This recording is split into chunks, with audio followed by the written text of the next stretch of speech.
Sebelumnya saya bekerja di berbagai perusahaan sekitar hampir 10 tahun sebelum membangun perusahaan saya sendiri. Seperti sebuah buku, dalam membangun perusahaan, chapter pertamanya itu adalah alasan kenapa saya membangun perusahaan saya tersebut. Chapter yang saya sebut Inception, idenya dari mana. Di tahun 2007 sebenarnya saya mendapatkan ide untuk membangun Tokopedia. Di saat itu di Indonesia, orang-orang sekitar saya, ketika mereka mau berjualan atau berbelanja online, ternyata belum ada yang namanya online marketplace. Seperti di Amerika ada namanya eBay, atau di Jepang ada namanya Rakuten. Di Indonesia tidak ada. Jadi orang Indonesia kalau mereka mau berjualan online, mereka mengunjungi situs-situs yang tingkat kunjungannya tinggi. Tingkat kunjungan yang tinggi itu situs apa? Salah satunya situs jejaring sosial. Saat itu yang populer Friendster, sekarang Facebook. Coba deh teman-teman yang punya Facebook pasti banyak kan yang jualan pakai Facebook. Upload produk, kemudian di tag-tagin gitu. Kemudian ada juga memanfaatkan forum BBS, Bulletin Board System, dan Kaskus sangat terkenal FJB jual belinya sebagai wadah untuk jual beli online. Ada juga orang yang memanfaatkan blog platform seperti WordPress atau Blogspot dijadikan halaman toko mereka. Nah, secara tidak sadar market iklan baris di Indonesia sudah tumbuh. Itu adalah model yang disebut iklan baris. Orang memposting produk, mencantumkan nomor pribadi mereka untuk dikontak, seperti kita mengiklankan. Kalau sering baca surat kabar gitu ya, misalnya harian Kompas gitu, kan ada rubrik iklan barisnya.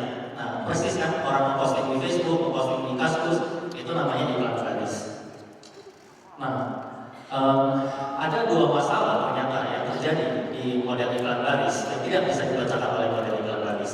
Yang terjadi di hidup saya tahun 2007. Yang pertama itu saya kebetulan seorang moderator di sebuah forum. Satu hari saya mendapat keluhan dari salah satu member. Katanya, William, saya sudah transfer 12 juta nih ke salah satu member forum ini. Sudah 1 minggu barang yang saya beli belum dikirim juga, seperti itu.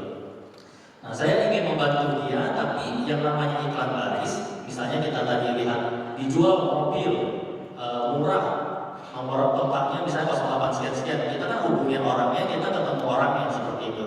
Model iklan baris harusnya kita ketemu orangnya. Nah, karena forum tidak dirancang sebagai media untuk e-commerce, terjadilah celah untuk penipuan. Jika pembeli dan penjual tidak bisa bertemu, maka satu-satunya cara untuk mereka melakukan transaksi adalah pembeli harus transfer dana pembelian mereka terlebih dahulu kepada penjual. Indonesia adalah negara kepulauan, kita punya 17.000 pulau. Sering sekali kasus pembeli dan penjual tidak bisa bertemu, jadi iklan baris tidak memecahkan masalah di sana. Masalah kedua, saya seorang developer waktu itu, saya seorang programmer, saya bisa bikin web. Ada banyak sekali UKM datang ke saya, beberapa itu umumnya om dan tante gitu ya. Mereka punya toko kecil, kemudian mereka merasa, wah ini udah zamannya internet nih, saya harus punya toko juga, punya representatif di dunia internet. Dia datang ke saya tanya, William, saya mau bikin website nih, gitu, untuk jualan online. Nah, waktu itu karena saya lihat hype-nya adalah orang jualan di forum atau sosial media, saya tanya om dan tante itu, om dan tante, kenapa om dan tante tidak jualan di sosial media saja? Di sana kan pengunjungnya sudah tinggi. Kalau om dan tante bikin website sendiri, mesti ada dana untuk marketing dan sebagainya. Dan dari sana saya dapat info, ternyata mereka sudah jual. Mereka ini umumnya om dan tante ini jualan produk yang fast moving produk. Misalnya jualan pakaian, satu hari mereka bisa sampai dapat puluhan order atau ratusan order. Atau jualan handphone, seperti itu. Nah, ketika mereka jualan di iklan baris, prosesnya itu semua manual. Pertama, mereka satukan nomor handphone, cara menghubungi mereka, misalnya nomor handphone atau alamat email. Sabtu atau Minggu, itu bisa saja orang telepon mereka hanya untuk negosiasi harga. Pak, saya mau beli handphonenya, apakah bisa kurang 500.000, seperti itu. Kadang dia mengangkat 10 telepon, hanya satu yang beli. Kadang 10 telepon, tidak satu pun yang beli. Nah, ini proses yang memakan waktu luang. Kemudian yang kedua juga tidak bisa memisahkan antara quality time. Kan dia tidak bisa posting di iklannya hanya menerima telepon jam 7 sampai jam 5, seperti itu. Kalau orang lihat iklannya jam 6 sore atau jam 8 malam, dia mau telepon, dia telepon aja, seperti itu. Jadi mesti tidak ada quality time, seperti itu. Kemudian di Indonesia ini negara kepulauan. Orang yang tertarik untuk belanja, dia akan tanya, ongkos kirimnya berapa? Saya tinggalnya di Surabaya, Anda berada di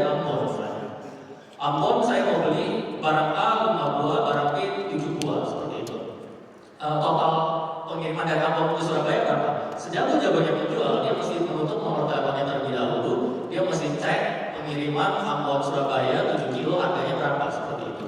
Ketika dia hubungi kembali, ternyata pembelinya itu tadi dia sudah telepon ke berbagai tempat, dia sudah belanja di tempat lain. Nah ini udah buang-buang pulsa, nggak ada hasilnya seperti itu. Dan pembayaran itu juga manual, kita belum ada teknologi seperti PayPal atau teknologi canggih yang real time payment pada saat itu. Jadi saya lihat bisnis model e-commerce di dunia itu seperti apa. Ternyata ada 3 besar. Yang pertama itu iklan baris, yang kedua adalah retail. Retail itu dia belanja jualan sendiri seperti itu. Dan yang ketiga itu pasar online, marketplace. Marketplace ini dia membangun seperti membangun mall. Dia sudah bekerja sama dengan logistik, bekerja sama dengan perbankan sehingga memfasilitasi transaksinya secara real time. Kamu bisa datang ke websitenya, kamu pilih barang-barang yang kamu mau beli dari berbagai toko yang berbeda. Kemudian otomatis terhitung ongkos kirimnya. Kamu tinggal melakukan pembayaran di websitenya juga dan tinggal tunggu barangnya nyampe ke tempat kamu. Selama proses pengirimannya juga kamu bisa track barangnya sudah sampai di mana. Saya pikir wah Indonesia butuh ini nih, gitu. Kalau ada ini, 2 masalah tadi selesai. Jadi sederhana. Setelah saya menemukan ide atau masalah yang ingin saya pecahkan, ya sudah saya merumuskan solusinya. Solusi yang saya tawarkan adalah membawa konsep marketplace ke Indonesia. Jadi kalau konsep marketplace seperti ini, pembeli mau belanja dari penjual, dia melakukan pembayaran kepada marketplace yang terlebih dahulu, kepada Tokopedia terlebih dahulu.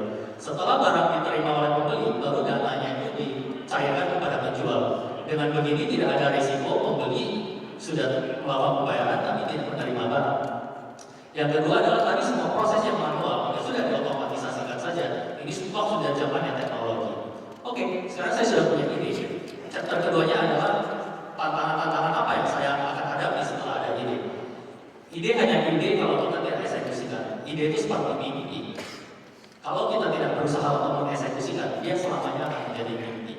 Kalau kita bekerja keras untuk mengeksekusikannya, baru bisa jadi kenyataan. Tantangan pertama adalah saya bertanya-tanya kepada diri saya sendiri. Kenapa perusahaan internet yang maju-maju itu dari Amerika seperti Yahoo, Google, Facebook, dia bisa memberikan layanan gratis kepada semua orang. Kita pakai Facebook nggak pernah bayar, kita pakai email nggak pernah bayar, kita pakai Google nggak pernah bayar. Dana untuk membangun perusahaan yang tidak memungut biaya dari usernya itu dari mana? Ternyata di Amerika ekosistemnya itu sudah sempurna, sudah berjalan sangat lama. Jadi ada venture kapitalis, ada VC, ada investasinya pun sudah sangat matang dari angel investor sampai VC besar itu sudah sangat sempurna seperti itu. Jadi ada yang mendanai seperti itu.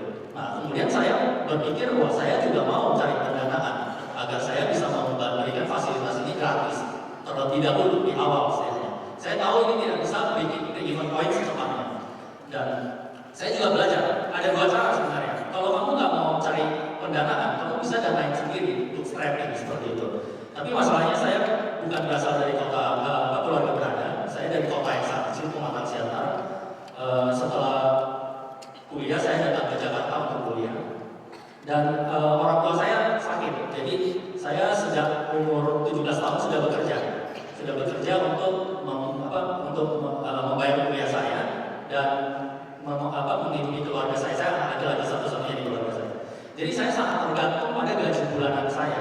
Saya tidak mungkin bisa meninggalkan perusahaan tempat saya bekerja untuk menjalankan mimpi saya seperti itu. Jadi orang kaya satu-satunya yang saya kenal pada tahun 2007 adalah bos tempat saya bekerja. Saya datang ke dia, saya bilang, Pak, saya punya ide di mana mungkin kita bisa mengubah Indonesia lebih baik dengan konsep seperti ini. Ini ide bukan baru, di Amerika sudah ada namanya ide, di Jepang sudah ada namanya Rakuten. Saya mau bikin versi Indonesianya. Bos saya ini kemudian dia lihat, wah idenya kayak idenya sepertinya bisa jalan di Indonesia. Tapi saya tidak ngerti internet. Saya akan kenalin kamu dengan orang-orang kaya di Indonesia. Saya dikenalin ke teman-temannya. 2 tahun, 2007, 2008, 2009. Saya tetap bekerja kantoran. Setiap ada kesempatan saya melakukan pitching. Setiap saya pitching, saya selalu mendapatkan 2 penolakan. Yang pertama adalah why reinvent the wheel? Barang yang sudah ada, kenapa kamu mau bikin lagi? Seperti itu. Bagaimana kalau ide masuk Indonesia? Bagaimana kamu bisa menyaingi ide? Yang kamu bikin cuma ide versi Indonesia. Satu saat nanti ide pasti masuk Indonesia. Bagaimana kamu bersaing seperti itu? Saya nggak bisa jawab. Yang kedua kedua adalah lack of success story. Indonesia di tahun 2007, 2008, 2009, selama perjuangan saya mencari funding, hanya ada 2 website lokal yang masuk 10 besar website paling sering dikunjungi di Indonesia. Bahkan kenyataan itu tidak berubah sampai sekarang. Setelah 4 tahun saya menjalankan perusahaannya, di top 10 most visited website Indonesia hanya ada Kaskus dan Detik. Cuma ada 2, dan 2 website itu sudah dibangun sejak tahun 99 after tidak ada website baru yang bisa menerobos bahkan top 100 most visited website di Indonesia pada saat itu. Kita ini negara yang sangat konsumtif. Kita bangga sekali kita menjadi negara Asia yang paling pengguna Facebook paling tinggi. Kita bangga sekali Jakarta adalah kota paling sibuk di Twitter. Tapi kita melupakan bahwa kita ini sekarang adalah negara pasar. Kita bukan orang yang bisa memproduksi sesuatu untuk bersaing di kancah global. eBay digabung dengan Amazon itu sudah kalah dari transaksi Alibaba dalam 1 tahun. Bayangkan, orang yang dulunya invest di Alibaba, dia mau datang ke Indonesia dan invest di perusahaan seperti Tokopedia yang dijalankan oleh orang yang tidak pernah keluar negeri sebelumnya. Saya sampai kuliah itu tidak pernah keluar dari Pulau Sumatera, sama sekali tidak pernah. Setelah saya mendapat pendanaan, challenge kedua, rekrut talent. Saya tahu, bahkan bakar dari perusahaan internet itu tidak ada sumber daya alam yang kita bakar. Satu-satunya itu adalah kolaborasi antara orang-orang paling gila, paling pintar, paling mau kerja keras. Itu anak-anak muda atau siapapun aja yang mau kerja keras dan percayakan internet sebagai masa depan kita. Yang saya lakukan adalah saya kembali ke universitas saya. Saya kuliahnya dulu di Bina Nusantara. Saya dapat modal, saya buka booth di sana. Depan saya itu bank besar, bank nomor 1 di Indonesia. Saya lihat dia buka 2 booth. Saya nggak mau kalah, saya buka 2 booth juga. Tokopedia dibangun oleh 2 orang. Saya lulusan Bina Nusantara, satu lagi partner saya lulusan Atmajaya. 2 booth besar. Kita nggak punya pegawai satupun. Saya berdiri di satu booth, partner saya berdiri di satu booth. Selama 2 hari, kita tokonya ngomong aja. Gak ada satupun yang drop CV kepada kita. Semuanya drop CV kepada bank besar, perusahaan multinasional company. Di sana reality shift nih, twice. Yang pertama susah sekali cari modal karena kita nggak punya success story. Sama juga, kamu nggak bagaimana mungkin meyakinkan orang untuk kerja di perusahaan kamu ketika nggak ada success story. Perusahaan internet di Indonesia nggak ada success story-nya. Orang-orang lulusan terbaik, dia pasti mau kerja di multinasional company, mau kerja di perbankan besar. Tidak ada yang mau kerja di. Saya baru sadar. Lantas apa yang saya tidak bisa menyerah juga. Yang saya lakukan adalah saya lihat teman-teman saya yang kurang beruntung atau siapapun yang dia sebenarnya pintar tapi mungkin communication skill-nya kurang. Jadi seperti di bajak laut ke barat menemukan orang-orang yang mau berlayar aja. Tidak ideal sama sekali, mau berlayar aja. Kamu mau berlayar, ayo naik kapal. Sudah seperti itu. Sekarang kita punya perusahaan 55 anak muda Indonesia. Menurut saya mereka adalah orang-orang terbaik Indonesia yang pernah saya ketemu. Dan mereka percaya akan Tokopedia dan kita sama-sama bangun. Yang ketiga adalah tadi, marketplace itu harus kerjasama dengan logistik, harus kerjasama dengan perbankan. Ketika saya dapat modalan, dapat orang, saya datang ke bank besar. Saya bikin presentasi segala macam. Satu pun tidak mau mensupport ide saya. Siapa nih anak muda yang punya rekod seperti itu? Saya datang ke logistik sama, nggak ada yang mau kerjasama. Lantas bagaimana saya bisa bikin marketplace? Kuncinya adalah when you cannot work smart, you work harder than other people. Yang saya bisa lakukan adalah saya korbankan 1 minggu saya korbankan tidur saya. Ya sudah, pembayarannya belum bisa otomatis, saya real time. Tadi saya belum bisa membedakan 3 William yang membayar, William yang mana, saya take risikonya. Kalau saya salah guess, saya akan membayar itu sebagai anggap sebagai kerugian perusahaan seperti itu. Itu yang saya lakukan. Sampai akhirnya saya punya transaksi yang sangat besar dan bank melihat ini sebuah hal yang tidak bisa diignore lagi dan mereka mau bekerja sama. Ini terbukti. Tahun kemarin 2012, Bank Mandiri mereka mereka lah yang punya datanya. Salah satu bank terbesar di Indonesia, Bank Mandiri. Mereka punya datanya. Website e-commerce mana yang punya transaksi paling tinggi? Sebelum-sebelumnya itu selalu website penerbangan airline Garuda Indonesia. Kenapa? Karena orang sudah terbiasa beli tiket bayar online pakai kartu kredit itu biasa. Sekali beli tiket first class di Garuda antar negara bisa ribuan dolar, bisa puluhan ribu seperti itu. Puluhan juta, ratusan juta itu mungkin seperti itu. Hanya dalam 1 kali transaksi. Tokopedia transaksinya 20 ribu, 40 ribu,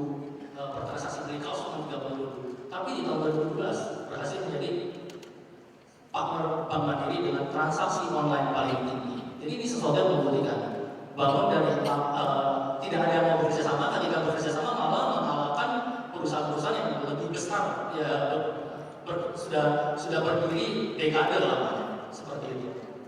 Yang keempat, kekhawatiran investor saya pada awalnya terjadi. Bagaimana jika si raksasa datang? Tokopedia adalah underdog, anak bawang ceritanya.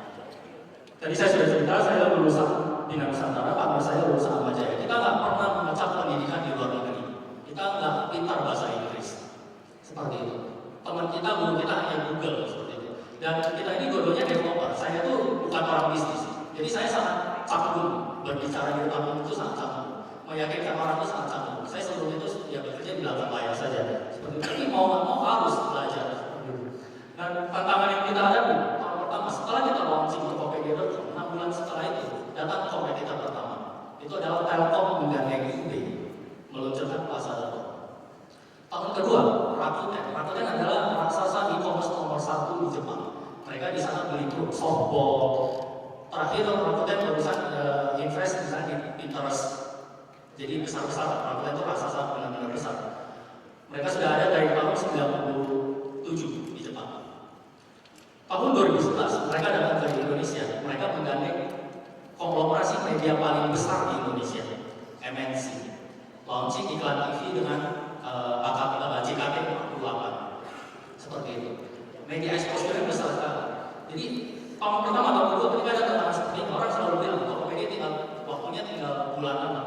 Habis sebulan 2 bulan nggak mungkin bisa bersaing. Tahun ketiga, Naspers, raksasa konglomerasi paling besar di Afrika Selatan, media.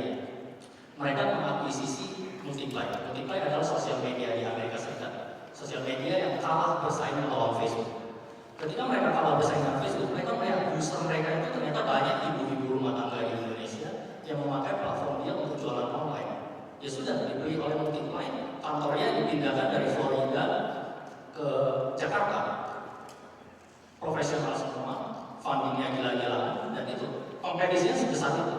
Tapi yang terjadi, ini datanya beberapa bulan yang lalu, website paling sering dikunjungi di Indonesia, Tokopedia sudah berhasil menjadi perusahaan internet made in Indonesia paling muda, yang berhasil masuk bukan hanya di 100 besar tapi di 50 besar.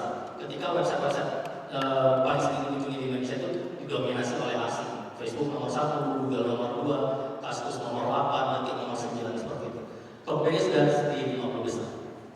Rakuten itu di peringkat 400-an, sekitar hampir 400, 486. Multiply sudah di 1000-an dan akhirnya berbuktikan untuk Plaza di peringkat 85.000. Jadi di sana bisa kelihatan yang berhasil iklan TV itu belum tentu punya traction yang lebih tinggi. Inilah indahnya internet. Indahnya internet adalah apapun mungkin. Seperti itu. Nah, sekarang saya mau, ini penutupnya, mau menceritakan sebenarnya benang merahnya. Kenapa hal yang tidak mungkin itu menjadi mungkin di generasi internet.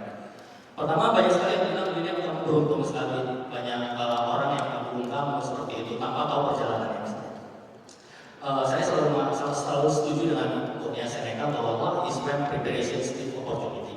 Luck sama dengan preparation plus opportunity. Keberuntungan sama dengan persiapan ketemu kesempatan. Saya selalu bilang generasi saya adalah generasi paling beruntung sepanjang masa. Kenapa? Generasi kakek saya untuk mendapatkan informasi sumbernya adalah radio. Ada jeda informasi yang begitu lama. Mereka hanya bisa mendengar radio. Generasi orang tua saya, mereka sudah ada televisi. Mereka bisa dapat visual. Generasi kita, ada peperangan yang terjadi detik ini, misalnya di belahan Afrika. 1-2 menit kemudian kita bisa tahu dengan Twitter misalnya. Informasi perbedaan hanya 50 tahun masanya. Kamu bisa lihat dari yang delay yang itu lama menjadi real time. Itu informasi. Kedua, knowledge. Saya tadi tidak pernah mengecap pendidikan bisnis. Saya tidak pernah ke luar negeri. Saya belajar semuanya itu dari Google. Saya belajar e-commerce dunia seperti apa itu semua dari Google. Hal ini tidak mungkin bisa dilakukan oleh orang tua saya. Hal ini tidak bisa dilakukan oleh kakek saya. Mereka untuk mendapat sebuah ilmu, mereka harus kuliah setinggi-tingginya di bidang ilmu tertentu. Jadi betapa beruntungnya kita. Ini dua hal yang sudah meruntuhkan barrier. Yang ketiga adalah opportunity. Kakek kita, mereka ingin bangun bisnis, mereka mesti bangun network terlebih dahulu. Pasca perang, apa yang mereka bangun? Kalau ingin jadi kaya, mereka bangun adalah sesuatu yang bisa mengakomodasi kebutuhan sehari-hari kalian. Kebutuhan sehari-hari. Bikin pabrik. Nah, bikin pabrik itu mesti bangun segala macam, mesti cari segala macam itu nggak mungkin real time. Orang tua kita melanjutkan apa yang sudah kita tersebut, melanjutin pabrik atau melanjutin pengolahan sumber daya alam. Generasi kita, kemudian Amerika, kita ambil contoh Amerika. Anak sekolah SMA, dia bisa bikin aplikasi iPhone. Dia belajar sendiri, otodidak, nggak ada yang ngajarin. Dia bisa bikin sebuah aplikasi yang menurut dia bagus. Dia jual $1, dia pasang di iTunes. Satu dunia ini ada berapa billion user seperti itu. Ada 1 juta orang aja yang beli aplikasi dia sudah jadi $1 billion. Satu opportunity yang tidak mungkin terjadi di generasi orang tua dan generasi kakek kita. Jadi tidak bisa kita menuduh bahwa kita ini tidak beruntung. Kita ini generasi paling beruntung. Kemudian yang kedua adalah nanti ketika kalian bawa perusahaan, ingat itu semuanya adalah lari maraton, bukan lari sprint. Tidak penting kamu lari secepat apapun ketika perusahaan kamu baru dijalankan. Jadi kompetisi itu tidak pernah bisa dilihat. Kalau sekarang saya ditanya pertanyaan ketika saya fundraising 2007, saya sudah bisa menjawab. Kompetisi itu tidak bisa dihindari, tidak pernah bisa dihindari. Yang kita bisa lakukan adalah kita berinovasi. Kompetisi itu melahirkan inovasi. Musuh terbesar kita adalah bukan orang lain, bukan lawan lain. Musuh terbesar kita adalah diri kita sendiri sebenarnya. Kalau kita selalu puas pada diri kita sendiri, kita masuk ke comfort zone, ya sudah selesai. Seperti itu. Jadi itu lari maraton. Determinasi. Kalau lari maraton bukan secepat apa kamu berlari ketika perlu berbunyi, tapi seberapa kuat nafas kamu berlari, seberapa kuat daya tahan kamu, seberapa percaya kamu bisa lari sampai garis finish. Itu yang menentukan pemenang.